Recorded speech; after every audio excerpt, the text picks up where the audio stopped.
أنا العبد الذي كسب الذنوب وصدته الأماني أن يتوب. الله وكفى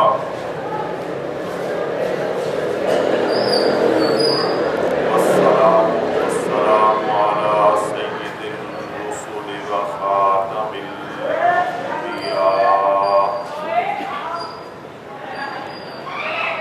وعلى آله وأصحابه نجوم الهدى.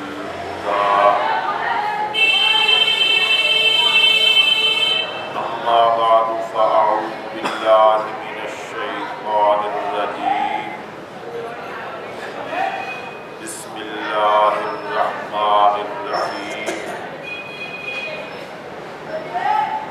وما أرسلناك إلا كافة للناس بشيرا ونذيرا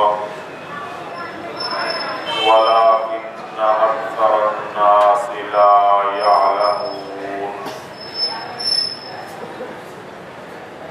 وقال النبي صلى الله عليه وسلم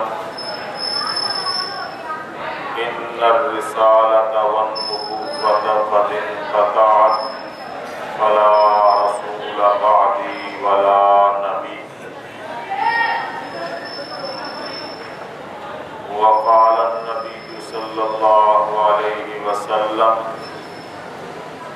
أرسلت إلى الخلق كافة وختم بي النبي.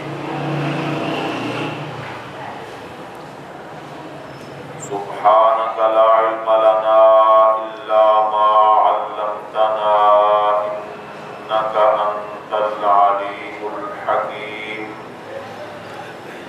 رب اشرح لي صدري ويسر لي أمري واحلل عقدة من لساني يفقهوا قولي.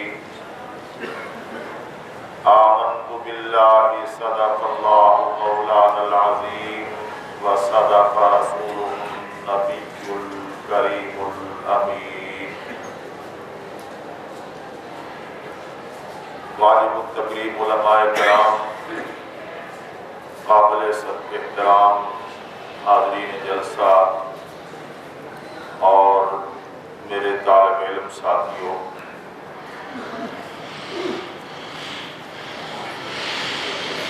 شاہ ولی اللہ سوسائٹی اور انجمن خدام الدین کے زیر اہتمام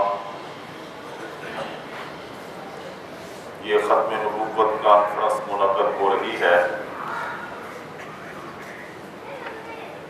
آپ جانتے ہیں کہ اسی انجمن خدام الدین کا سالانہ اجتماع تھا جب شیخ التفسیر امام الاولیاء حضرت مولانا احمد علی لاہوری نور اللہ مرقدہ کی موجودگی میں اور ہزاروں علماء کی موجودگی میں امام المحدثین حضرت مولانا سید محمد انور شاہ کاشمیری رحمہ اللہ نے حضرت مولانا سید عطاء اللہ شاہ بخاری نور اللہ مرقدہ کو امیر شریعت کے منصب پر فائز کیا اور انہیں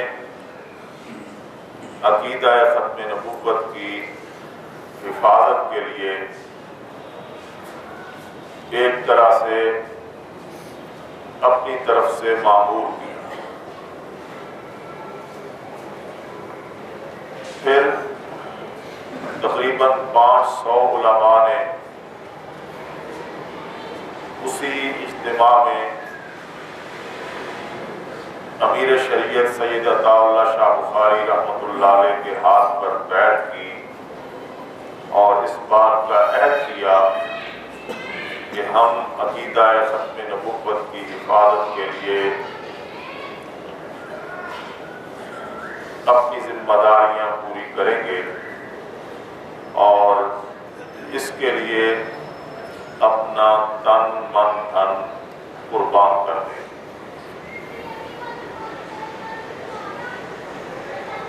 یہ اس بات کی علامت ہے کہ 14 صدیوں سے اسلام کا بنیادی عقیدہ ختم نبوت، اس کی حفاظت کے لیے بڑی سے بڑی قربانی دی جا سکتی ہے، لیکن اس پر حملہ کرنے والے اور عقیدہ ختم نبوت کا انکار کرنے والے کسی شخص کو برداشت نہیں کیا جا سکتا۔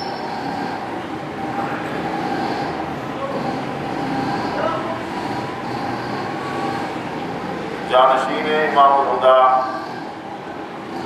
حضرت مولانا احمد علی ثانی تشریف فرما ہے اور میرے مخدوم و محترم شیخ الحدیث حضرت مولانا زاہد الراشدی دامت برکاتہم تشریف فرما ہے۔ ان کی موجودگی میں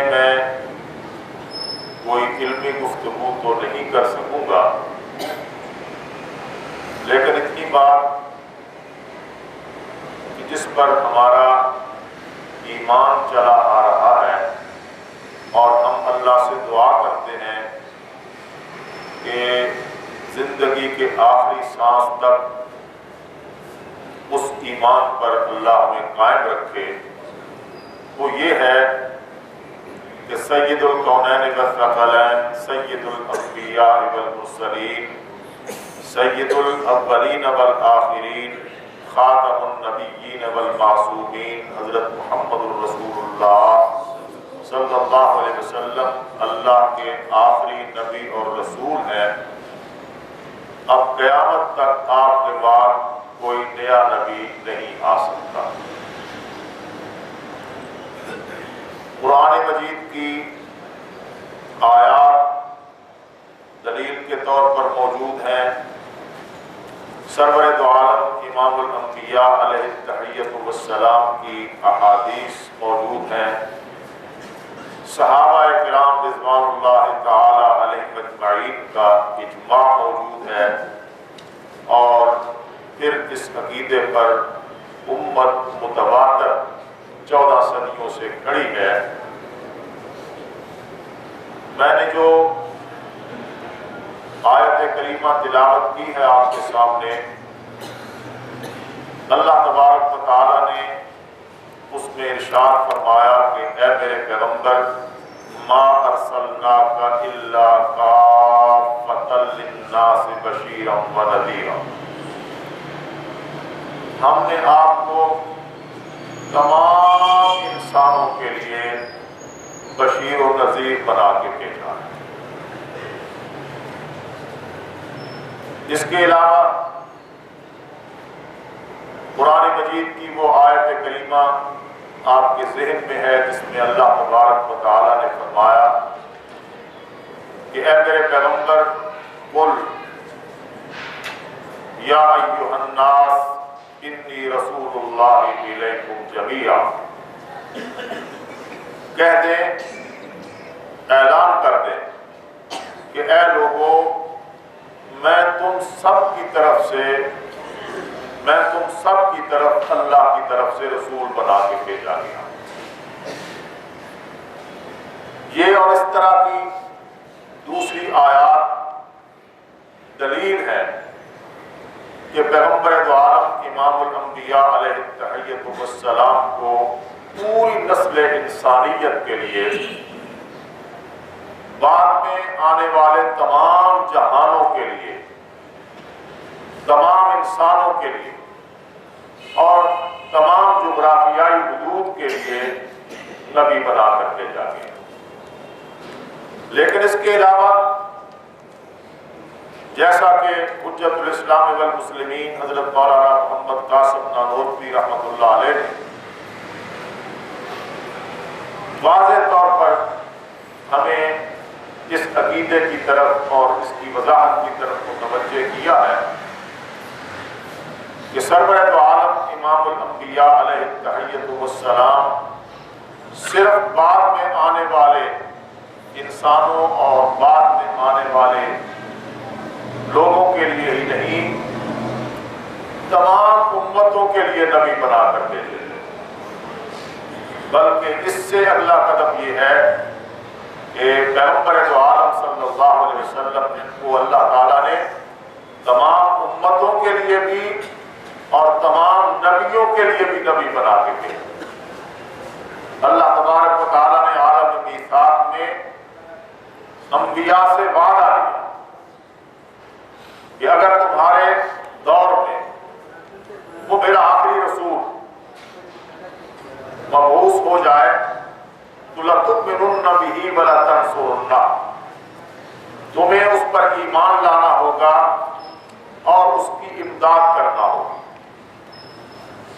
اور پھر قَالَ أَقْرَرْتُمْ وَأَخَذْتُمْ عَلَىٰ ذَلِكُمْ إِصْرِي، اللہ تبارک و تعالیٰ نے نبیوں سے پوچھا کہ کیا تم اس کا اقرار کرتے ہو اور میرے ساتھ پختہ عہد کرتے ہو؟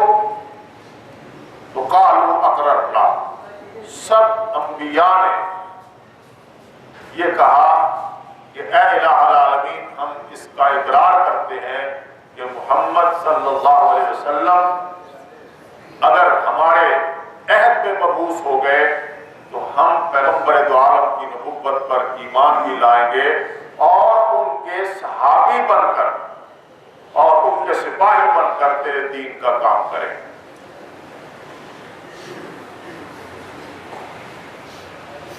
ان آیات کریمہ سے یہ بات واضح تھی کہ پیغمبر دو عالم صلی اللہ علیہ وسلم آخری نبی ہیں اور ان کے بعد کسی نبی کی ضرورت نہیں رہے گی۔ اور حقیقت بھی یہ ہے کہ تمام انبیاء آئے، اپنے اپنے وقت پر اس دنیا سے رخصت ہو گئے، ان کی تعلیمات مسخ ہو گئی، ان میں تحریف ہو گئی، خود ان کے ماننے والوں نے۔ آپ جانتے ہیں کہ حضرت موسیٰ علیہ السلام پر تورات نازل ہوئی، خود یہودیوں نے، بنی اسرائیل نے اس میں تحریف کر ڈالی۔ زبور حضرت داؤد علیہ السلام پر نازل ہوئی، حضرت داؤد بھی سلسلہ بنی اسرائیل کے ہی ایک رسول تھے، اور زبور باقی نہ رہی۔ حضرت عیسیٰ علیہ السلام پر انجیل نازل ہوئی اور حضرت عیسیٰ علیہ السلام بھی بنی اسرائیل میں سے تھے اور صرف بنی اسرائیل کے لیے ہی نبی بنا کر بھیجے گئے تھے۔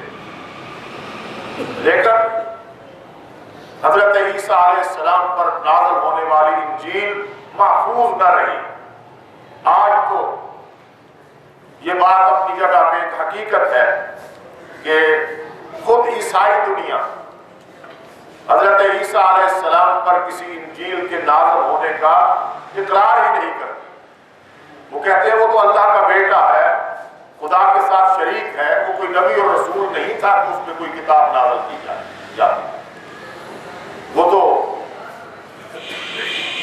خدا ہی اختیار کرتا، خدا کا بیٹا علیہ السلام۔ لیکن جو انجیل حضرت عیسیٰ علیہ السلام پر اللہ تبارک و تعالیٰ نے نازل کی وہ محفوظ نہ رہی، اس میں تحریف ہو گئی، اور جب 500 برس گزر گئے اور ان کی تعلیمات مسخ ہو گئی تو اللہ تبارک و تعالیٰ نے نبی الانبیاء رسول الرسل امام الانبیاء حضرت محمد رسول اللہ صلی اللہ علیہ وسلم کو مبعوث کیا۔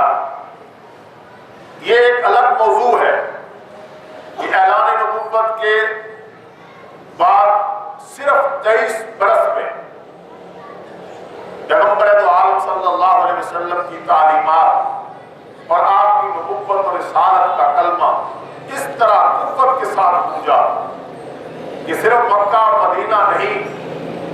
پورے جزیرہ عرب میں لا الہ الا اللہ محمد رسول اللہ کا کلمہ پڑھا جا رہا تھا، اور مکہ جو مرکز ہے انسانیت کا، انسانیت کی ہدایت کا، اس میں اعلان کر دیا گیا کہ انما المشرکون نجس فلا یقربوا المسجد الحرام بعد عامهم هذا۔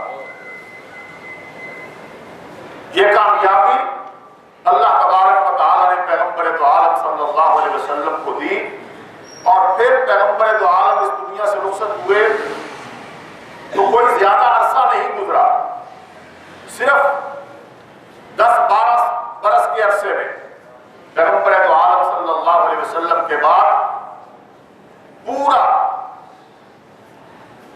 کیسر کا علاقہ فتح ہوا، کسرا کا علاقہ فتح ہوا، اور وہاں پر بھی لا الہ الا اللہ محمد رسول اللہ کا کلمہ پہنچا۔ اور پھر اس کے بعد کوئی بہت زیادہ وقت نہیں گزرا کہ سیدنا حضرت عثمان بن نورین رضی اللہ تعالیٰ عنہ کے دور میں، پھر حضرت امیر معاویہ رضی اللہ تعالیٰ عنہ کے دور میں اسلام اس قدر پھیلا اور لا الہ الا اللہ محمد رسول اللہ کا کلمہ اس طرح ہر کچے پکے مکان میں داخل ہو گیا تو اس وقت کی پوری معلوم دنیا میں یہ تسلیم کیا گیا کہ اللہ کے سوا کوئی الہ نہیں اور محمد اللہ کے رسول ہے۔ جنہوں نے نہیں ماننا تھا ان کے اپنے مقدر کی بات ہے، اس لیے کہ ہدایت اللہ کے اختیار میں ہے، اللہ جسے چاہتے ہیں ہدایت دیتے ہیں، لیکن یہ کلمہ کوئی اجنبی نہ رہا، یہ غیر معروف نہ رہا، پوری دنیا میں اللہ کی توحید اور آمنہ کے لال عبداللہ کی در یتیم کی نبوت و رسالت اور ختم نبوت کا تعارف ہو گیا۔ اور اس کے علاوہ دوسرا پہلو یہ ہے کہ اللہ کا قرآن جو پیغمبر دو عالم صلی اللہ علیہ وسلم پہ نازل ہوا، جو کتاب نازل ہوئی، اور خود پیغمبر دو عالم صلی اللہ علیہ وسلم کی زبان نبوت سے جو جملے نکلے، جو الفاظ نکلے، اللہ تبارک و تعالیٰ نے ان کی حفاظت کا ایسا اہتمام کیا کہ دنیا میں کسی کتاب کی اور کسی انسان کے اقوال اور اس کی زبان سے نکلنے والے جملوں کی حفاظت کا یہ اہتمام کہیں نہیں ہوا۔ آج 14 صدیاں گزرنے کے باوجود اللہ کے قرآن کا ایک ایک لفظ موجود محفوظ ہے، محمد عربی صلی اللہ علیہ وسلم کی ایک ایک حدیث محفوظ ہے، پیغمبر کی ایک ایک سنت محفوظ۔ صرف یہی نہیں بلکہ تورات، زبور اور انجیل میں جو مضامین محفوظ رکھنے اللہ تبارک و تعالیٰ کو منظور تھے انہیں بھی قرآن مجید میں اور پیغمبر دو عالم صلی اللہ علیہ وسلم کی احادیث میں شامل کروایا، اور آج تک وہ مضامین بھی محفوظ ہے۔ نبوت کی ضرورت ہوتی ہے، اور پہلے ضرورت رہی کہ ایک نبی کے بعد دوسرا، دوسرے کے بعد تیسرا، اور ارسلنا رسلنا تترا، ہم نے لگاتار رسول بھیجے۔ یہ اللہ تبارک و تعالیٰ کی سنت رہی ہے کہ سلسلہ بنی اسرائیل میں 4000 انبیاء آئے، ایک ایک وقت میں کئی کئی نبی دنیا میں موجود رہے، اس لیے کہ ضرورت تھی ایک نبی کے بعد دوسرے کی، دوسرے کے بعد تیسرے کی، یہ لگاتار انبیاء کی ضرورت تھی۔ لیکن پیغمبر دو عالم امام الانبیاء علیہ التحیۃ والسلام آئے تو اللہ تبارک و تعالیٰ کی توحید کا عقیدہ، انبیاء کی نبوت اور رسالت کا عقیدہ، ملائکہ کے ایک خاص مقرب مخلوق ہونے کا عقیدہ، وحی الہی کا عقیدہ، اور آخرت کا، بعث بعد الموت، معاد اور قیامت کا عقیدہ، یہ عقیدے اس طرح محفوظ ہو گئے اور اس طرح دلائل ان پر قائم کر دیے گئے کہ اس کے بعد آنے والے ملحد، بے دین، یہودی، عیسائی اور اسلام کے دشمن ان عقیدوں کو متزلزل نہیں کر سکے، ان عقیدوں میں درار نہیں ڈال سکے۔ دلائل کی قوت سے پیغمبر دو عالم صلی اللہ علیہ وسلم نے اس طرح حصار قائم کر دیا آسمانی تعلیمات پر، جو وحی الہی نازل ہوئی جو عقیدے دیے گئے، جو شریعت دی گئی، جو قانون دیا گیا، جو زندگی گزارنے کا دستور دیا گیا، وہ قرآن کی صورت میں ہو یا پیغمبر کی سنت کی صورت میں، پیغمبر دو عالم صلی اللہ علیہ وسلم نے دلائل کا ایسا حصار اور دلائل کا ایسا قلعہ اس کے ارد گرد قائم کر دیا کہ دنیا کی بڑی سے بڑی شیطانی قوت آئے، اس قلعے کو توڑنا چاہے، اس دیوار کو توڑنا چاہے، سر ٹکرا ٹکرا کر خود پاش پاش ہو جائے گی، لیکن پیغمبر دو عالم نے دلائل کا اور علم کا جو قلعہ قائم کیا ہے اسلام کے ارد گرد، اسے نہیں توڑ سکے گی۔ اور آج تک دنیا نے دیکھا کہ وہ قلعہ اسی طرح محفوظ ہے اور اس میں کوئی دراڑ نہیں ڈالی جا سکتی۔ یہ علماء امت کا جو سلسلہ ہے، مشائخ اعظام کا جو سلسلہ ہے، اس سلسلے میں آپ دیکھ رہے ہیں کہ پیغمبر دو عالم صلی اللہ علیہ وسلم کی ان تعلیمات کو پھر کس طرح اپنی جانیں قربان کر کے امت تک پہنچایا ہے۔ میں اس لیے شروع میں نے عرض کیا کہ 500 علماء نے امیر شریعت سید عطاءاللہ شاہ بخاری کے ہاتھ پر بیعت کی، امام المحدثین حضرت سید انور شاہ صاحب کاشمیری کے کہنے پر، اور اسی اجتماع میں شیخ التفسیر حضرت مولانا احمد علی لاہوری موجود تھے، بلکہ حضرت لاہوری کی ہی دعوت پر وہ اجتماع منعقد ہو رہا تھا۔ یہ کیا تھا؟ یہ ایسے وقت میں کہ جب عقیدہ ختم نبوت پر حملہ ہو رہا تھا قادیانیوں کی طرف سے، مرزا غلام احمد قادیانی، اور میں سمجھتا ہوں کہ غلام احمد قادیانی کوئی ایک شخص نہیں تھا، بلکہ اس کے پیچھے پورا برطانوی سامراج تھا، پوری عیسائی قوت تھی۔ اس پورے خطے میں برطانوی سامراج نے اپنے شیطانی اور ابلیسی پنجے گاڑ رکھے تھے۔ اس نے اپنی ضرورت کے تحت غلام احمد قادیانی کو چنا، اسے ایک آدمی کی ضرورت تھی، اور بدقسمتی ہے غلام احمد قادیانی کی، بدبختی ہے کہ سامراج کو غلام احمد قادیانی کی صورت میں گماشتہ ملا۔ اس نے برطانوی سامراج کے مقاصد پورے کرنے کے لیے ختم نبوت کے عقیدے کا انکار کیا۔ پہلے اس نے امام ہونے کا دعویٰ کیا، مجدد ہونے کا دعویٰ کیا، مہدی موعود ہونے کا دعویٰ کیا، اور پھر رفتہ رفتہ اس نے باقاعدہ اپنے نبی ہونے کا اعلان کر دیا۔ یہ سامراج کی ضرورت تھی، وہ ضرورت اس نے پوری کی۔ انتہائی بدقسمت انسان ہمارے اس پورے خطے کا، بلکہ پوری تاریخ کا، اور پھر غلاظت اس کی وہ اپنی جگہ پہ ایک الگ موضوع ہے۔ تو جس زمانے میں آپ دیکھتے ہیں کہ اس سے پہلے لوگ عقیدہ ختم نبوت کا انکار کرتے رہے، اور کئی لوگ آئے جنہوں نے دعویٰ کیا نبوت کا۔ سرور دو عالم صلی اللہ علیہ وسلم نے پیش گوئی فرمائی تھی، وہ حرف پوری ہوئی اور اب بھی پوری ہو رہی ہے۔ رب محمد کی قسم ہے، ہمارا عقیدہ ہے کہ پیغمبر دو عالم صلی اللہ علیہ وسلم کی زبان نبوت سے جو جملہ نکلا ہے، جو لفظ نکلا ہے، قیامت آ سکتی ہے، اس لفظ کو کوئی جھٹلا نہیں سکتا، اس لفظ کو کوئی غلط ثابت نہیں کر سکتا۔ منکرین حدیث کا اپنا ایک میدان ہے، انہوں نے جو ادب بچا رکھا ہے، اس میں اکابر علماء نے جس طرح پیغمبر دو عالم صلی اللہ علیہ وسلم کے حدیث کی حجت ہونے کے عقیدے کی حفاظت کی ہے، یہ ایک الگ موضوع ہے۔ تو علماء امت نے جب محسوس کیا کہ پہلے بھی کچھ لوگ نبوت کا دعویٰ کرتے آئے ہیں، لیکن وقت کے ساتھ ساتھ وہ بندہ مرا اور اس کی ساری محنت ضائع ہوئی۔ سرور دو عالم صلی اللہ علیہ وسلم نے فرمایا تھا کہ سیکون بعدی کذابون دجالون ثلاثون کلہم یزعم انہ نبی وانا خاتم النبیین لا نبی بعدی۔ میرے بعد 30 کذاب دجال آئیں گے۔ ویسے تو سینکڑوں کی تعداد میں ہوئے ایسے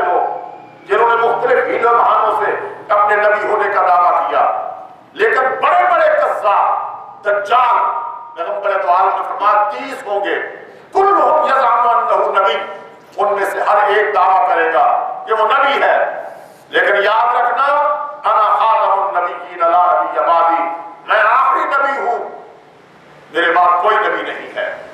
یہ پیغمبر دو عالم صلی اللہ علیہ وسلم نے پیشین گوئی فرمائی، اور مختلف زمانوں میں لوگ نبوت کا اعلان کرتے رہے، لیکن ان کی ساری تحریک، ان کی ساری جدوجہد، ان کی ساری شیطانی منصوبے ان کے مرنے کے ساتھ ہی یا ان کے مرنے کے تھوڑے عرصے کے بعد ختم ہو گئے۔ غلام احمد قادیانی اس بدقسمت تاریخ کا وہ حصہ بنا کہ جو اکیلا ایک فرد نہیں تھا، اس کے پیچھے یہود و نصارہ کی پوری قوت، خود اس نے اعتراف کیا کہ میں برطانیہ کا خود کاشتہ پودا ہوں۔ اس نے خود اعتراف کیا کہ میں نے اور میرے خاندان نے برطانوی سامراج کے لیے کیا خدمات سر انجام دی ہے۔ اس نے خود اعتراف کیا کہ میں نے برطانوی سامراج کے لیے اتنا کچھ لکھا ہے کہ اس سے 50 الماریاں بھر سکتی ہیں اس لٹریچر سے، یہ سب اس کا اپنا اعتراف ہے۔ تو سامراج نے اسے کھڑا کیا، اور آج تک یہود و نصارہ اس خود کاشتہ پودے کی حفاظت کر رہے ہیں۔ ہمارے حکمران سیاستدان تو ویسے ہی بے وقوف ہے، انہیں معلوم ہی نہیں ہے کہ علم کیا ہوتا ہے، دلیل کیا ہوتی ہے، ایمان کیا ہے، اسلام کی تعلیمات کیا ہے، محمد عربی صلی اللہ علیہ وسلم کی ختم نبوت پہ عقیدے کی اہمیت کیا ہے۔ وہ ہر دور میں شکار ہوتے رہے، ہر دور میں ان سے غلطیاں ہوتی رہی۔ جو حضرت صاحبزادہ صاحب دامت برکات ہوں فرما رہے تھے کہ پنجاب حکومت نے بلدیاتی انتخابات کے لیے کاغذات نامزدگی کا جو فارم جاری کیا ہے، اس سے عقیدہ ختم نبوت کا جو حصہ تھا اسے نکال دیا۔ میں یہ سمجھتا ہوں کہ یہ کوئی معمولی غلطی نہیں ہے، یہ در حقیقت آئین پاکستان سے انحراف ہے، اور جو لوگ اپنے آپ کو سب کچھ سمجھتے ہیں، اتنا مینڈیٹ ملا ہے مسلم لیگ کی حکومت کو، اور پھر اس کے اتحادی مذہبی سیاسی لوگ اس کے اتحادی بھی بنے، اس کے زوم میں غرور میں مبتلا ہے مسلم لیگ، اور ہر دور میں مسلم لیگ سے عقیدہ ختم نبوت سے متعلق غلطیاں ہوتی رہی ہیں۔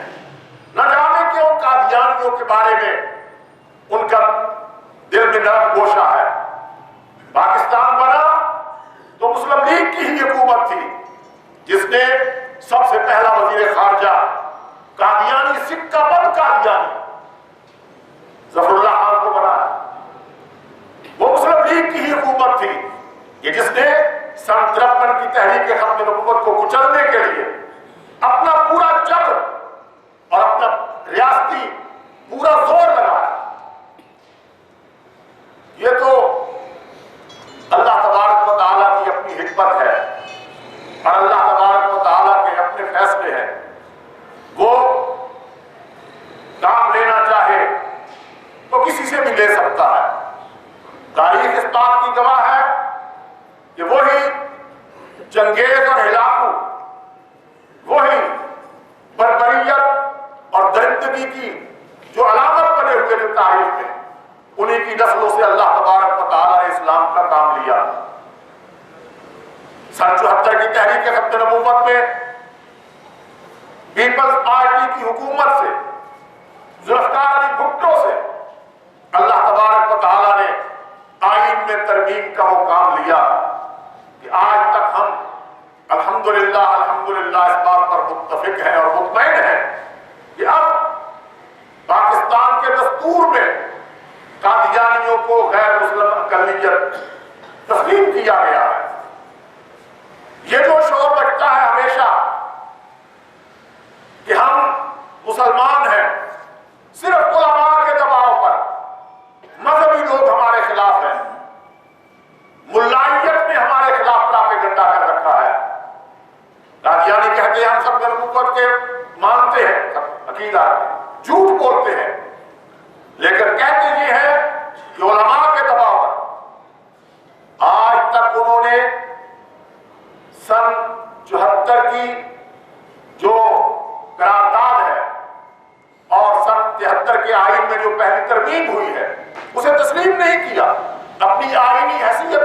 نہیں کرتے، اور یہی وجہ ہے کہ وہ پراپیگنڈا کرتے ہیں۔ 70 کی قومی اسمبلی میں علماء کتنے تھے؟ انگلیوں پہ گنے جانے والے۔ قائد حزب اختلاف اس ملک کا سب سے بڑا قوم پرست خان عبد الملک خان تھا، وزیر اعظم ذوالفقار علی بھٹو تھا، وزیر قانون عبدالحفیظ پیرزادہ تھا، اٹارنی جنرل یحییٰ مختیار تھا۔ ان میں سے کوئی عالم نہیں تھا، کوئی مولوی نہیں تھا، بلکہ قرآن و حدیث کی علوم اور تعلیمات سے یہ لوگ واقف نہیں تھے۔ لیکن آپ کو میں خاص طور پر تعلیم یافتہ لوگوں اور اپنے دینی مدرسے کے طلباء کو یہ بات کہوں گا کہ آپ اس پوری تحریک کا مطالعہ کریں۔ اب تو منظر عام پر آ گیا ہے سب کچھ، قومی اسمبلی کی پوری کارروائی چھپ چکی ہے، عالمی مجلس تحفظ ختم نبوت نے اسے شائع کر دیا ہے۔ اس کارروائی کو آپ پڑھیں تو آپ کو پتا چلے گا کہ اٹارنی جنرل یحییٰ مختیار نے جس خوبصورتی سے اسلام کا اور مسلمانوں کا موقف قومی اسمبلی میں پیش کیا ہے، وہ کوئی ملا نہیں تھا، وہ کسی مدرسے کا فارغ التحصیل نہیں تھا، وہ کسی خانقاہ کے ساتھ تعلق رکھنے والا آدمی نہیں تھا، لیکن اللہ تبارک و تعالیٰ نے اس سے کام لیا اور وہ مقدمہ پیش ہوا۔ آج تک قادیانیوں نے اپنی اس حیثیت کو تسلیم نہیں کیا، کسی نہ کسی بہانے، کسی نہ کسی انداز سے وہ اپنے لیے کوئی نہ کوئی راستہ نکالنے کی کوشش کرتے ہیں۔ اب ہماری مسلم لیگ کی حکومت اور پنجاب کی حکومت نے ایک دفعہ پھر شکار ہو کر قادیانیوں کے لیے اپنے نرم گوشے کا اظہار کیا ہے۔ ہم اس پر احتجاج بھی کرتے ہیں، مذمت بھی کرتے ہیں، اور یہ کوئی ایسے ہی نہیں ہو گیا، بلکہ اس کے پیچھے باقاعدہ گہری سازش ہے۔ ہم حکومت پنجاب سے مطالبہ کرتے ہیں کہ ان افراد کو تلاش کیا جائے۔ صرف یہی کافی نہیں ہے کہ آپ تسلیم کر لیں اپنی غلطی اور پھر اس کاغذات نامزدگی کے فارم میں شامل کر دیں اس حلف نامے کو، یہی کافی نہیں ہے، بلکہ افسرشاہی میں، حکومت میں، آپ کے ارد گرد حاشیہ نشینوں میں بیٹھے ہوئے وہ بدمعاش، وہ بدکردار جو خود قادیانی ہیں یا قادیانیوں کے وظیفہ خار ہیں، انہیں تلاش کر کے انہیں قرارداد واقعی سزا دی جائے۔ یہ معافی کی بات نہیں ہے اور محض اسے ایک کام سے سن کر دوسرے کام سے نکال دینے والی بات نہیں ہے، یہ بہت بڑا رویہ ہے۔ ہم اس کی مذمت کرتے ہیں، احتجاج کرتے ہیں، مطالبہ کرتے ہیں۔ اس مرکز جو حق والوں کا مرکز ہے، شیخ التفسیر حضرت مولانا احمد علی لاہوری رحمہ اللہ اور جانشین شیخ التفسیر حضرت مولانا عبید اللہ عنبر رحمہ اللہ کی الفاظ قدسیہ کی یہاں خوشبو موجود ہے اور وہ ہمیشہ موجود رہے گی۔ ہمارے لیے رہنما اصول انہوں نے دیے ہیں، ہمیں زندگی گزارنے کا ڈھنگ اور سلیقہ انہوں نے سکھایا ہے۔ انہوں نے ہمیں بتایا کہ جینا ہے تو غیرت کے ساتھ جیو، مرنا ہے تو شہادت کے راستے پر چلتے ہوئے موت کو قبول کرو۔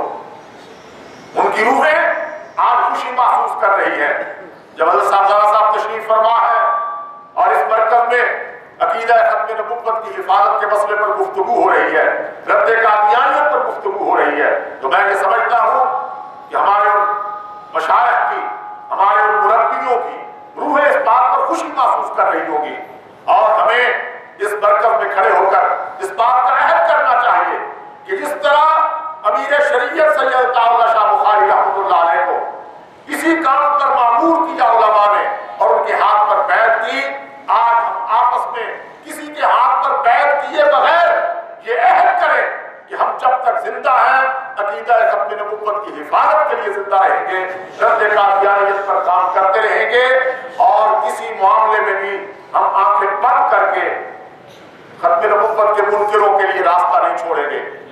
یہ بات اپنی جگہ پہ ہمیں ماننی چاہیے کہ کچھ ہماری اپنی کوتاہیاں ہیں، کچھ ہماری کمزوریاں ہیں۔ میں ان نوجوانوں سے یہ کہوں گا کہ آپ پڑھیں اس پوری کارروائی کو اور عقیدہ ختم نبوت کی حفاظت کے لیے حضرت لاہوری رحمۃ اللہ علیہ کے نقش قدم پر چلتے ہوئے پورے قد کے ساتھ کھڑے ہو جائیں۔ کل قیامت کے دن پیغمبر دو عالم کی شفاعت نصیب ہوگی۔ قادیانیت کیا ہے؟ مرزا غلام احمد قادیانی کے پیچھے پوری یہودی عیسائی آج آپ دیکھ رہے ہیں کہ جب بھی کبھی قادیانیت میں ضرب لگتی ہے، ضرب تو قادیانیت میں لگتی ہے، لیکن چیخ اٹھتی ہے پوری دنیا عیسائیت، یہودی چیخ اٹھتے ہیں کہ جی یہاں قادیانیوں کے لیے اور اقلیتوں کے لیے مشکلات پیدا کی جا رہی ہیں۔ وہ اپنے لیے یہاں جو یہودی تھوڑے سے آباد ہیں گنتی کے، سفارتکاری کے نام پر یا صحافت کے نام پر یا عیسائیوں کی ایک بہت بڑی دنیا ہے، وہ اپنے لیے نہیں چیختے۔ جب ان کے اس پالتو کتے کو، اس پرخوردہ کو، قادیانیت ان کے خودکاشتہ پودے کو جب تکلیف ہوتی ہے اور اس پہ ہم کوئی ضرب لگاتے ہیں تو پوری دنیا کا عیسائی چیخ اٹھتا ہے، پوری دنیا کے یہودی چیخ اٹھتا ہے، اس لیے کہ وہ سمجھتے ہیں کہ یہ ہمارا پرخوردہ ہے، یہ ہمارا بچہ ہے، اس کو تھپڑ لگے گا تو تکلیف ماں کو ہوگی، باپ کو ہوگی۔ ہمیں بہرحال اس مسئلے کو سمجھنا چاہیے۔ میں اپنی گفتگو کو سمیٹنا چاہتا ہوں اتنی بات کہ جب علماء امت نے یہ محسوس کیا کہ غلام احمد قادیانی ایک فرد نہیں ہے، اس کے پیچھے ایک پوری قوت ہے، تو پھر اسی انداز سے اس فتنے کے تعاقب کے لیے اللہ تبارک و تعالیٰ نے منصوبہ بندی کے راستے بھی پائے ہیں۔ بلکہ اس سے پہلے میں یہ کہا کرتا ہوں کہ تحذیر الناس جو حضرت مولانا محمد قاسم نانوتوی رحمۃ اللہ علیہ کی کتاب ہے، وہ اثر ابن عباس پر، وہ کتاب بنیاد ہے اس بات کی۔ ابھی غلام احمد قادیانی کا نام کہیں نہیں لیا جاتا تھا، ابھی اس کا کوئی کردار سامنے نہیں تھا۔ اللہ تبارک و تعالیٰ نے دارالعلوم دیوبند کے بانی کہ اللہ کے علم میں یہ بات تھی کہ اس پورے خطے میں دارالعلوم دیوبند کا فیضان ہوگا، علماء دیوبند ہوں گے جو دین کی حفاظت کے لیے ہر وقت سر پر کف رہیں گے، ہر وقت سر پہ کفن باندھے ہوئے میدان میں کھڑے رہیں گے۔ آج آپ دیکھ رہے ہیں یہ پورا خطہ، باہر کی دنیا میں بھی دیوبند کا فیضان موجود ہے، لیکن اس خطے میں سامراجی قوتوں نے جب بھی کبھی کوئی شیطانی قدم اٹھانا چاہا ہے تو کچھ لوگ تو مصلحت کا شکار رہے، کچھ سمجھوتا کر لیتے رہے، کچھ لوگ باطل قوتوں کے ساتھ مفاہمت کر لیتے رہے، لیکن دیوبند کا کوئی ایک فرزند ایسا نہیں ہے جس نے سینہ تان کر کفر کا مقابلہ نہ کیا ہو۔ آپ ایک سرے سے لے کر دوسرے سرے تک چلے جائیں، قرآن کی حفاظت کے لیے، پیغمبر دو عالم کی حدیث کی حجت ہونے کے عقیدے کی حفاظت کے لیے، ختم نبوت کے عقیدے کی حفاظت کے لیے، ناموس صحابہ کے تحفظ کے لیے، اور اس طرح اسلام کے تمام بنیادی عقائد اور تعلیمات کی حفاظت کے لیے کون ہے جو اپنی جان ہتھیلی پہ رکھ کے میدان میں ہر وقت کھڑا رہا ہے؟ یہ دیوبند ہے اور دیوبند کے بیٹے ہیں۔ اللہ تبارک و تعالیٰ نے دارالعلوم دیوبند کی بنیاد رکھوائی اور اس کے بانی سے وہ کتاب لکھوائی کہ جو قیامت تک بعد میں آنے والے تمام زمانوں میں عقیدہ ختم نبوت کی حفاظت کے لیے علم کلام کی بنیاد بنی ہے۔ یہ اللہ تبارک و تعالیٰ کے اپنے تکوینی فیصلے تھے۔ پھر جب غلام احمد قادیانی منظر عام پر آیا اور اس نے نبوت کا دعویٰ کیا تو پھر علماء دیوبند، علماء لدھیانہ ہو یا کوئی اور طبقہ ہو، یہ کون لوگ ہیں؟ یہ سب کے سب دیوبند کے فیض یافتہ تھے، وہ کھڑے ہو گئے۔ بے شک برطانوی سامراج نے اس خطے سے کی حفاظت کی اور آج بھی اس کی حفاظت کے لیے اس نے یہاں اپنا جال پھیلایا ہے. لیکن الحمدللہ الحمدللہ اللہ تبارک و تعالیٰ کا فضل و احسان ہے کہ اس پورے عرصے میں کوئی ایک لمحہ ایسا نہیں گزرا کہ جس میں علماء دیوبند نے خاموشی اختیار کی ہو. علماء دیوبند نے مصلحت کا شکار ہو کر قادیانی فتنے کے لیے کوئی نرم گوشہ پیدا ہونے کی کا موقع دیا.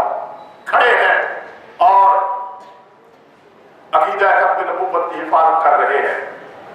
یہ اللہ تبارک و تعالیٰ کی طرف سے اس کی حفاظت کا ایک سلسلہ تھا.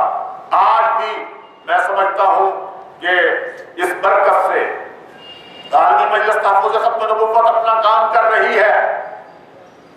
ہمیں اس کے کام کا اعتراف ہے. ہم خراج تحسین پیش کرتے ہیں. انٹرنیشنل ختم نبوت موومنٹ اپنے دائرے میں کام کر رہی ہے. مجلس احرار اسلام نے اس موضوع پر پچھلے پورے عرصے میں کام کیا ہے. بڑے بڑے لوگ پیدا کیے ہیں جنہوں نے اس کام کو آگے بڑھایا. آج بھی وہ کام کر رہے ہیں. لیکن انجمن خدام الدین اور شیرہ والا کے مرکز اور اس خانوادے جن کی جوتیوں کے بھی ہم احترام کرتے ہیں اور ان کی نسبتوں پر ہم فخر کرتے ہیں, اس خانوادے کا بھی یہ حق ہے اور یہ ذمہ داری عائد ہوتی ہے کہ عقیدہ ختم نبوت کے لیے, اس کی حفاظت کے لیے اور رد قادیانیت کے لیے اپنی پوری جدوجہد اور اپنی پوری توانائی صرف کرے. میں خراج تحسین پیش کرتا ہوں کہ آج تحفظ ختم نبوت کانفرنس کا اہتمام کیا گیا. محترم حضرات, میں اپنی گفتگو بالکل سمیٹ رہا ہوں. عقیدہ ہے قرآن مجید کی آیات کے نتیجے میں, پیغمبر دو عالم صلی اللہ علیہ وسلم کی احادیث کے نتیجے میں, لیکن اس کے ساتھ ساتھ پیغمبر دو عالم نے یہ وضاحت بھی فرمائی کہ ایسا ہوگا کہ میری ختم نبوت کے عقیدے پہ حملہ ہوتا رہے گا تو میں اس کی حفاظت کرنی ہے. یہ جو آیت کریمہ میں نے تلاوت کی ہے, ما ارسلناک الا کافۃ للناس بشیرا ونذیرا, اے میرے محبوب ہم نے آپ کو تمام انسانوں کے لیے بشیر و نذیر بنا کے بھیجا ہے. خود سرور دو عالم امام الانبیاء علیہ التحیۃ والسلام نے فرمایا کہ پہلے نبی صرف اپنی قوم کے لیے نبی بنا کے بھیجے گئے, لیکن ارسلت الی الخلق کافۃ, مجھے اللہ تبارک و تعالیٰ نے پوری مخلوق کے لیے نبی اور رسول بنا کے بھیجا ہے. وختم بی النبیون, اور مجھ پر نبیوں کے سلسلے کو مکمل کر دیا ہے. اب اس کے بعد کوئی نبی نہیں آئے گا. پیغمبر دو عالم صلی اللہ علیہ وسلم نے فرمایا ان الرسالۃ والنبوۃ قد انقطعت فلا رسول بعدی ولا نبی. رسالت اور نبوت منقطع ہو چکی, آسمان سے اب وحی نازل نہیں ہوگی, کسی کے سر پہ نبوت کا تاج نہیں رکھا جائے گا. اور یہی وجہ ہے کہ یہ محرم الحرام کا مہینہ ہے. یکم محرم کو سیدنا فاروق اعظم رضی اللہ تعالیٰ عنہ کی شہادت ہوئی سن 24 ہجری میں. پیغمبر دو عالم نے اس عمر کے بارے میں فرمایا کہ لو کان بعدی نبی لکان عمر, اگر میرے بعد کوئی نبی ہوتا تو اللہ تبارک و تعالیٰ عمر کو نبوت عطا فرما دے. یہ بات طے تھی کہ پیغمبر کے بعد کسی کو نبوت نہیں دی جائے گی. اس لیے پیغمبر دو عالم صلی اللہ علیہ وسلم نے اس کی وضاحت بھی فرما دی کہ کوئی یہ نہ کہے کہ ما ارسلناک الا کافۃ للناس بشیرا ونذیرا میں واضح اعلان نہیں ہے, حالانکہ واضح اعلان موجود ہے. قل یا ایھا الناس انی رسول اللہ الیکم جمیعا, اور اس طرح کی کتنی آیات ہیں ان میں واضح اعلان موجود تھا. لیکن اللہ تبارک و تعالیٰ نے پھر کوئی ابہام نہیں رہنے دیا, کوئی شک و شبے کی گنجائش نہ رہے. سورہ الاحزاب میں فرمایا کہ ما کان محمد ابا احد من رجالکم ولکن رسول اللہ وخاتم النبیین وکان اللہ بکل شیء علیما.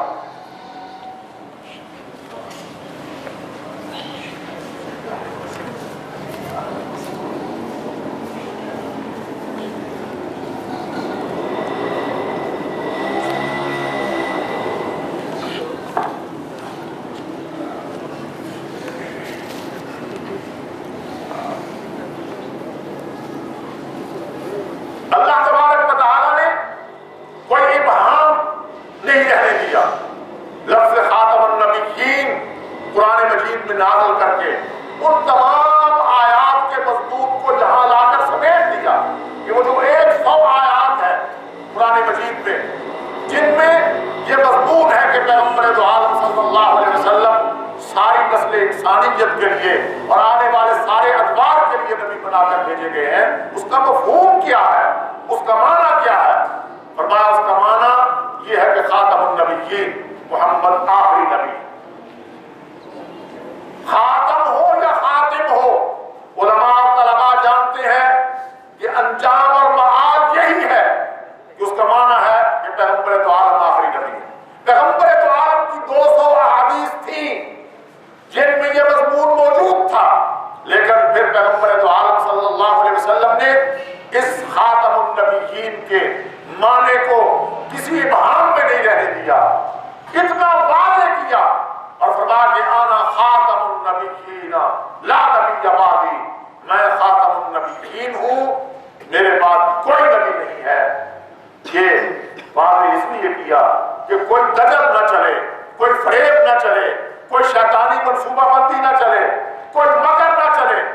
مکار مکر کرے، دجال دجل کرے، فریبی فریب دینا چاہے، مسلمانوں کے ایمان پر ڈاکو ڈاکہ ڈالنا چاہے، تو قرآن مجید کی آیات ان کے ایمان کی حفاظت میں کھڑی ہو، محمد صلی اللہ علیہ وسلم کی یہ احادیث اور یہ وضاحت ان کی ایمان کی حفاظت کے لیے کھڑی ہو، اور پھر اسی پر امت صحابہ کرام سے لے کر آج تک کھڑی ہے۔ یہ آپ کے ایمان کی حفاظت کے لیے، آپ کے عقیدے کی حفاظت کے لیے۔ جہاں تک تعلق ہے عقیدہ ختم نبوت کی حفاظت کا، وہ تو اللہ نے اپنے ذمے لے رکھا ہے، ہم نہیں اس پہ کام کریں گے تو اللہ نہ جانے کس کس نسل کو کھڑا کر دے گا، اور وہ یہ کام کریں گے۔ اس لیے میں یہ درخواست کروں گا، حضرت اقدس مولانا میاں محمد احمد قادری صاحب دامت برکاتہ تشریف لا چکے ہیں، میں درخواست کروں گا اپنے ان تمام پیر بھائیوں سے، اس خاندان سے، اپنے بیت کا اور اپنے سلوک کا تعلق رکھنے والے تمام لوگوں سے کہ عقیدہ ختم نبوت کی حفاظت کے لیے حضرت لاہوری اور جانشین امام الہدا اور جانشین شیخ التفسیر، اس پورے خاندان کی جو روایات چلی آ رہی ہیں اور جو جذبہ انہوں نے ہمیں دیا ہے، اس جذبے کے تحت اپنے اندر ایک حرارت پیدا کریں، ایک تحریک پیدا کریں، اور آنے والے وقتوں میں پوری طرح بیدار رہ کر عقیدہ ختم نبوت کی حفاظت کے لیے اپنی ذمہ داریاں سر انجام دیں۔ کل قیامت کے دن ہمیں بہرحال حضرت لاہوری رحمۃ اللہ علیہ کا سامنا کرنا ہے، حضرت مولانا عبید اللہ انور کا سامنا کرنا ہے، اور پیغمبر دو عالم صلی اللہ علیہ وسلم کا سامنا کرنا ہے۔ اگر ہم اس سلسلے میں کوئی کوتاہی برتیں گے تو کل قیامت کے دن ایسا نہ ہو کہ ہم رسوا ہوں اور ہمیں شرمندگی کا سامنا کرنا پڑے۔ اللہ تعالیٰ سے دعا ہے کہ اللہ تبارک و تعالیٰ ہمیں عقیدہ ختم نبوت کے تحفظ کے لیے اور قادیانی فتنے کے رد کے لیے، اس کے تعاقب کے لیے اس جذبے سے سرفراز فرمائے جو جذبہ ہمارے اکابر سے وراثت کے طور پر چلا آ رہا ہے۔ اللہ تبارک و تعالیٰ ہمیں اپنے وقت کی ذمہ داری پوری کرنے کی توفیق عطا فرمائے۔ وآخر دعوانا الحمدللہ۔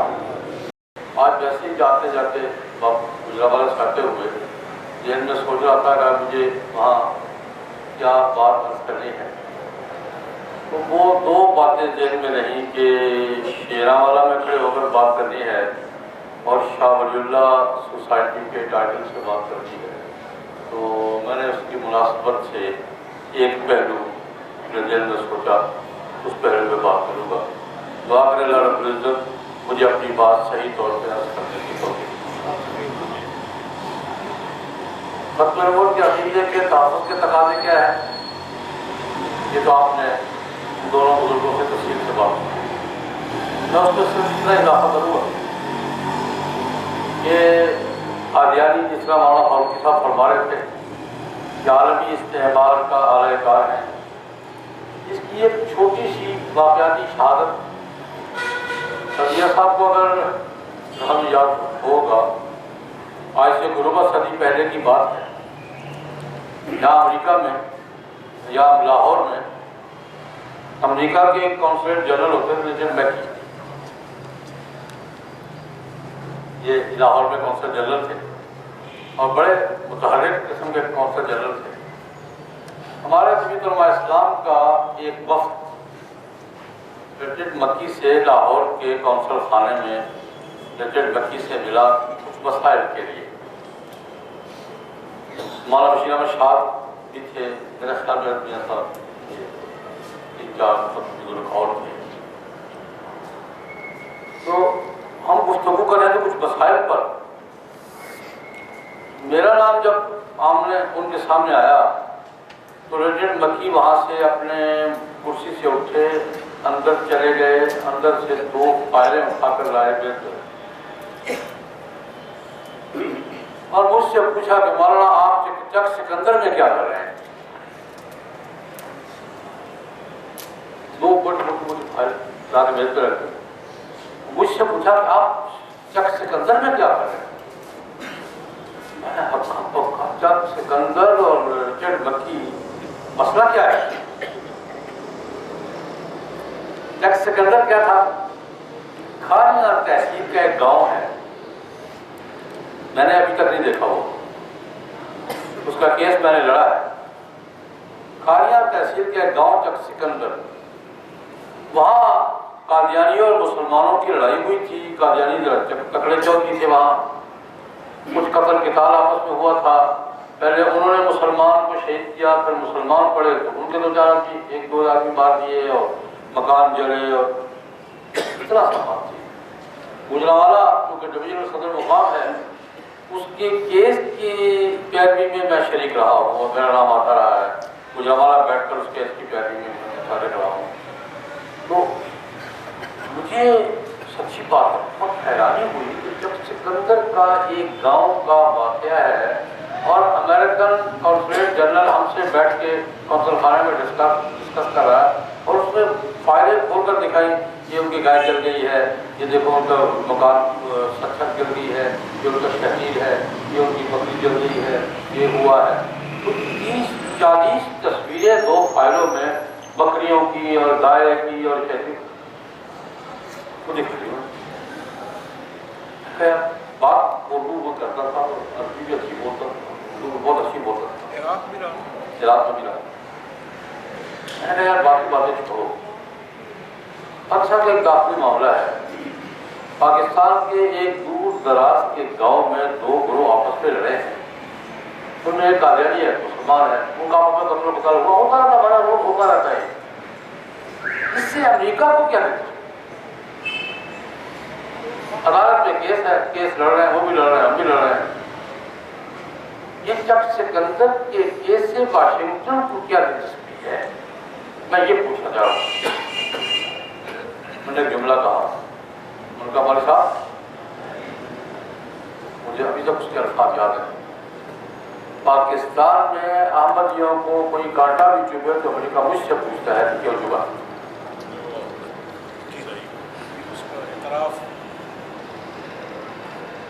یہ لاہور ہی کی بات ہے. پاکستان میں کسی جگہ احمدیوں کو کانٹا بھی چبھے تو واشنگٹن مجھ سے پوچھتا ہے تم وہاں کیا کرنے بیٹھو. یہ میں نے صرف اس کی ایک جھلکی عرض کی ہے. اس لیے میں بھی عرض کرتا ہوں مولانا فاروقی کی طرح کہ قادیانیت کو یہ گروہ سمجھ کے نہیں، عالمی استعمار کا ایک آلہ کار کے طور پر یہ سمجھ کے اس سے آپ جب قادیانیوں سے بات کر رہے ہوتے ہیں تو آپ قادیانیوں سے بات نہیں کر رہے ہوتے، امریکہ سے کر رہے ہوتے ہیں، عالمی استعمار سے کر رہے ہوتے ہیں. یہ بات ذہن میں رکھ کر ہمیں اپنی جدوجہد کو آگے بڑھانا چاہیے اور بڑھاتے رہیں گے انشاءاللہ. لیکن جو بات میں آج کہنا چاہ رہا ہوں وہ یہ ہے، جناب نبی کریم صلی اللہ علیہ وسلم کے تشریف لانے کے بعد اللہ پاک نے وحی اور نبوت کا دروازہ بند کر دیا اور اعلان فرما دیا کہ آج کے بعد کوئی نبی نہیں آئے گا. تو بحیثیت نبی انبیاء کرام علیہ الصلوات و تسلیمات کی جو ذمہ داریاں تھیں، جو فرائض تھے، وہ کس کو منتقل ہوئے؟ کس کو منتقل ہوئے؟ جو ختم ہو گئے. جو کام حضرات انبیاء کرام علیہ الصلوات و تسلیمات کیا کرتے تھے وہ کام ختم ہو گئے یا منتقل ہوئے؟ ایک کام کا ذکر تو ہمارے تبلیغی بھائی کرتے ہیں، میں بھی کرتا ہوں، کہ نسل انسانی کو دین کی دعوت دینے کا کام اصل کس کا تھا؟ انبیاء کا، اور منتقل کس کو ہوا؟ میں بھی عرض کرتا ہوں، یہ بالکل صحیح بات۔ اس وقت دنیا میں 7 ارب انسان ہیں، 2.25 ارب ہم ہیں، 5.25 ارب غیر مسلم ہیں۔ ان غیر مسلموں کو دین کی دعوت دینا، اسلام کا پیغام پہنچانا، جناب نبی کریم صلی اللہ علیہ وسلم کا پیغام پہنچانا، قرآن پاک سے متعارف کروانا، یہ ذمہ داری کس کی ہے؟ فرشتے ہیں یا میسج سسٹم سے بات پہنچ جائے گی؟ کس نے پہنچانا ہے؟ یہ بات ہمارے تبلیغی بھائی کرتے ہیں، ٹھیک کرتے ہیں، میں بھی عرض کیا، لیکن میں اس کے دوسرے پہلو پہ بات کروں۔ حضرات انبیاء کرام علیہم الصلوات و تسلیمات نسل انسانی کو اللہ کی توحید، اللہ کی بندگی، اللہ کی اطاعت، اللہ کی عبادت کا پیغام دینے کے لیے آئے تھے، اور ان کے سلسلہ مکمل ہونے کے بعد یہ دعوت اور تبلیغ کا کام منتقل ہوا کس کو؟ امت کو۔ حضرت انبیاء کرام علیہم الصلوات و تسلیمات کی ذمہ داری جہاں نسل انسانی تک اللہ کی توحید کی بات پہنچانا تھا، وہاں مسلم امت کا، امت مسلمہ کا نظم قائم کرنا، یہ کس کی ذمہ داری تھی؟ امت دوسروں کو دعوت دے اور امت کا نظم قائم کرے، امت ایک اجتماعیت پہ پروئی جائے، امت ایک سسٹم ہو، ایک نظام ہو، یہ کام کون کرتے تھے؟ میں اس کے 2-3 جھلکیاں آپ کرنا چاہتا ہوں۔ بنی اسرائیل جب فرعون کے غلام تھے تو بنی اسرائیل کی آزادی کی ڈیوٹی اللہ پاک نے کس کی لگائی تھی؟ بنی اسرائیل کئی نسلوں سے فرعون کے غلام تھے، تو بنی اسرائیل کو آزاد کرانے کی ڈیوٹی اللہ پاک نے کس کی لگائی تھی؟ 2 پیغمبروں کی، اور تیسرے پیغمبر بھی یوشع بھی شاستری ہوئے تھے علیہ السلام۔ بنی اسرائیل کی آزادی کی جنگ، آزادی کی جدوجہد 3 پیغمبروں کی قیادت میں لڑی گئی ہے۔ کون تھے؟ موسیٰ علیہ السلام، ہارون علیہ السلام، یوشع بن نون علیہ السلام۔ اور اللہ رب العزت نے جب موسیٰ علیہ السلام کو نبوت دی ہے تو یہ کہہ کے بھیجا ہے فرعون سے جا کر کہنا ارسل معنا بنی اسرائیل ولا تعذبهم، بنی اسرائیل کو آزادی دو، ہم اپنے وطن لے جانا چاہتے ہیں، ان کو عذاب میں مت رکھو۔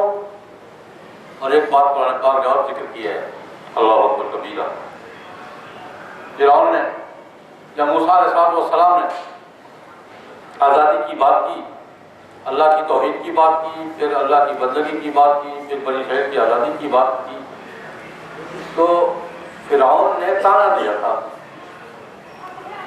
فرعون نے موسیٰ علیہ السلام کو تانا دیا تھا، کیا کہ تمہیں یاد نہیں ہے کہ ہمارے گھر میں پلے ہو، تمہیں یاد نہیں ہے کہ ہمارے گھر میں پلے ہو، اور تمہیں یاد نہیں ہے کہ میرے خرچے پر پلے ہو، تم میرے نعمت تمہیں یاد نہیں ہے، تمہیں یاد نہیں ہے کہ تم کیسے قتل ہو گیا تھا، مکہ مار کے بندہ مار دیا تھا، اور ہم نے تمہیں کوئی سزا نہیں دی تھی۔ یہ فرعون تانے دے رہا ہے موسیٰ علیہ السلام کو، اور موسیٰ علیہ السلام جواب میں ایک جملہ فرماتے ہیں دل کا نعمت تمنھا علی ان عبدت بنی اسرائیل، کیا احسان جتلا رہے ہو مجھ کو، تم نے میری قوم کو غلام بنا رکھا ہے، یہ احسان جتلا رہے ہو۔ دل کا نعمت تمنھا علی ان عبدت بنی اسرائیل، یہ نعمت مجھ پہ احسان جتلا رہے ہو، یہ احسان مجھ پہ بار بار ذکر کر رہے ہو کہ تم نے بنی اسرائیل کو غلام بنا رکھا تھا، غلامی تمہارا احسان ہے۔ میں تفصیلات میں نہیں جاتا، صرف یہ عرض کر رہا ہوں کہ بنی اسرائیل جب فرعون کے غلام تھے نسلوں سے، تو بنی اسرائیل کی آزادی کا مشن کس نے سنبھالا تھا؟ موسیٰ علیہ السلام نے، ہارون علیہ السلام نے، یوشع بن نون علیہ السلام نے، پیغمبروں کا کام تھا یہ۔ پھر فرعون کے غرق ہونے کے بعد جب بیت المقدس میں داخلے معاشرے کی بات تھی اور اپنے پرانے علاقے پہ قبضہ کرنا تھا، تو یہ ڈیوٹی کس کی تھی؟ یا قوم ادخلوا الارض المقدسۃ التي كتب اللہ لكم، یہ وطن تمہارا ہے، آؤ اس پہ قبضہ کرتے ہیں۔ یہ وطن پر، اپنے وطن پر قبضہ کرنے کی مہم کی قیادت یہ آواز کس نے لگائی تھی؟ موسیٰ علیہ السلام نے۔ بنی اسرائیل نہیں مانے تھے۔ پھر وہ بات ہوئی کس کی قیادت میں؟ یوشع بن نون علیہ السلام کی قیادت میں۔ تو اپنے وطن پر قبضہ کرنا، یہ اس مہم کی قیادت کس کی نے کی تھی؟ ایک اور مرحلہ ہے جب بنی اسرائیل پر ایک اور جابر مسلط ہو گیا، جالوت، پورے فلسطین کے علاقے پر، بیت المقدس پہ اور پورے علاقے پر اس کا قبضہ ہو گیا، جبر و ظلم کی انتہا ہو گئی۔ تو بنی اسرائیل نے پھر اپنی آزادی کی جنگ لڑنی تھی، تو آزادی کی جنگ لڑنے کے لیے کس کے پاس حاضر ہوئے؟ اللہ کے پیغمبر سموئیل علیہ السلام کی خدمت میں۔ ابعث لنا ملکا نقاتل فی سبیل، یا حضرت ہم پر کوئی بادشاہ مقرر کر دیجئے، ہم اس کی قیادت میں ظالموں سے جنگ کرنا چاہتے ہیں۔ میں صرف اس پہلو پہ بات کر رہا ہوں کہ ضرورت تھی قیادت کی، حکومت کی، امیر کی، بادشاہ کی، تو اس بادشاہ اور حکومت کے تقرر کی درخواست کس سے کی گئی؟ قوم نے درخواست کس سے کی؟ سموئیل علیہ السلام سے۔ انہوں نے پھر بادشاہ مقرر کیا، ان اللہ قد بعث لکم طالوت ملک۔ یہ امت کی سیاسی قیادت، امت کی حکومت، امت کے حکمران، اس کے تعین کی ذمہ داری کس کی تھی؟ انبیاء۔ پھر اسی جنگ کے نتیجے میں جو طالوت اور جالوت کے درمیان جنگ ہوئی ہے، اسی کے نتیجے میں جب حکومت قائم ہوئی ہے تو حکمران کون ہوئے ہیں؟ داؤد علیہ السلام۔ اللہ تعالیٰ نے ان کو حکم کیا دیا، یا داؤد انا جعلناک خلیفۃ فی الارض فاحکم بین الناس بالحق۔ اے داؤد، ہم نے تم کو خلیفہ بنا دیا ہے، زمین کی حکومت دے دی ہے، انصاف سے فیصلے کر رہا۔ یہ میں نے 3-4 حوالے اس لیے دی یہ بتانے کے لیے امت کی اجتماعیت کو قائم رکھنا، امت کو سیاسی قیادت فراہم کرنا، امت کی آزادی کی حفاظت کرنا، آزادی کی جنگ کی قیادت کرنا، امت کے قومی وقار کا تحفظ کرنا، یہ کام بھی پیغمبروں کا تھا یا نہیں تھا؟ جناب نبی کریم صلی اللہ علیہ وسلم نے یہی بات اپنے ارشاد گرامی میں فرمائی ہے۔ بخاری شریف کی روایت ہے، فرمایا کانت بنو اسرائیل تسوسهم الانبیاء کلما ہلک نبی خلفہ نبی۔ بنی اسرائیل میں سیاسی قیادت کون کیا کرتے تھے؟ انبیاء۔ کسی تاریخ کا حضور نہیں ذکر، جو میں نے 3-4 باتیں آپ سے عرض کی ہے، بے شمار باتیں ہیں، 3-4 جھلکیاں میں نے عرض کی۔ جناب نبی کریم صلی اللہ علیہ وسلم نے ارشاد گرامی میں یہ بات فرمائی، کانت بنو اسرائیل تسوسهم الانبیاء، انبیاء بنی اسرائیل، امت کی، اپنی بنی اسرائیل کی سیاسی قیادت ان کے ہاتھ میں تھی۔ حکمران وہ تھے، قاضی وہ تھے، جنرل وہ تھے، کمانڈر وہ تھے، عدالتیں ان کے ہاتھ میں تھی، سارا نظام ان کے ہاتھ میں تھا۔ اس پہ فرمایا انہ لا نبی بعدی، میرے بعد کوئی نبی آئے گا نہیں، میرے بعد نبی نہیں آئے گا۔ امت کی قیادت کون کیا کرتا تھا؟ نبی۔ میرے بعد نبی کوئی نہیں آئے گا، تو یا رسول اللہ پھر ڈیڈ لاک ہو جائے گا، کون کرے گا؟ ساتھ ہی فرما دیا بس یہ کون بعدی خلفاء، میرے بعد کیا ہوں گے؟ خلفاء۔ یا رسول اللہ ہمارے لیے کیا حکم ہے؟ خلفاء کی پیروی کرو، خلیفہ کی بیعت کرو، خلفاء کی پیروی کرو۔ میں عرض یہ کرنا چاہ رہا ہوں، یہ بات درست ہے، بالکل درست ہے کہ نسل انسانی کو اسلام کی دعوت دینا یہ حضرات انبیاء کرام علیہ الصلوات و تسلیمات کا کام تھا۔ یہ کس کے حوالے ہوا ہے؟ امت۔ اور انبیاء کرام علیہ الصلوات و تسلیمات اللہ کے احکام کو زمین پر سوسائٹی میں نافذ کرتے تھے، عدالت کے ذریعے، حکومت کے ذریعے، طاقت کے ذریعے نافذ کرتے تھے۔ یہ کام کس کے حوالے ہوا ہے؟ یہ بھی ہمارے حوالے ہوا ہے نہیں ہوا؟ یہ بھی ہماری ذمہ داریوں میں شامل ہے یا نہیں شامل ہے؟ یہ کام ہم نے دوسروں کے حوالے کر دیا. یہ بھی ہماری دینی ذمہ داریوں میں شامل ہے یا نہیں؟ ہمارے اجتماعی فرائض میں شامل ہے یا نہیں؟ کیا بس آج شیرا والا میں کھڑے ہو کر شاولینا سوسائٹی کے فورم پر یہ بھولا ہوا سبق اپنے آپ کو اور آپ کو یاد دلانا چاہتا ہوں. خلافت کا خیال انسانی سوسائٹی پر اللہ کے قوانین کا نفاذ، اصلاح اور اللہ رب العزت اور اللہ کے رسول کی اور آسمانی تعلیمات کی تطبیق اور نفاذ، یہ حضرات انبیاء کرام کی ذمہ داری تھی جو منتقل ہوئی امت کو. یہ ذمہ داری بھی آج ہماری ہے کہ ہمارے یہاں خلافت کا نظام ہو، جو ہے یا نہیں ہے.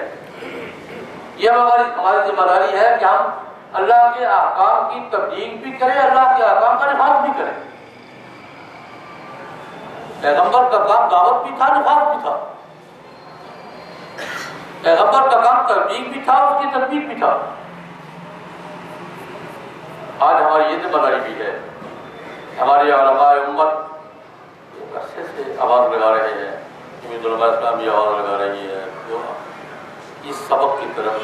یہ بھی ہماری ذمہ داری میں ہے کہ ہمارے مسلم سوسائٹی میں، مسلم ممالک میں خلافت کا نظام ہو، قرآن و سنت کی حکمرانی ہو، شریعت کی بالادستی ہو، آسمانی تعلیمات کے مطابق زندگی گزاری جائے. یہ بھی نبوی کام ہے. اللہ تبارک و تعالیٰ مجھے اور آپ سب کو عمل کی توفیق عطا فرمائے، اپنی اپنی ذمہ داریاں پوری کرنے کی توفیق عطا فرمائے. اسی پہ اکتفا کرتا ہوں. وآخر دعوانا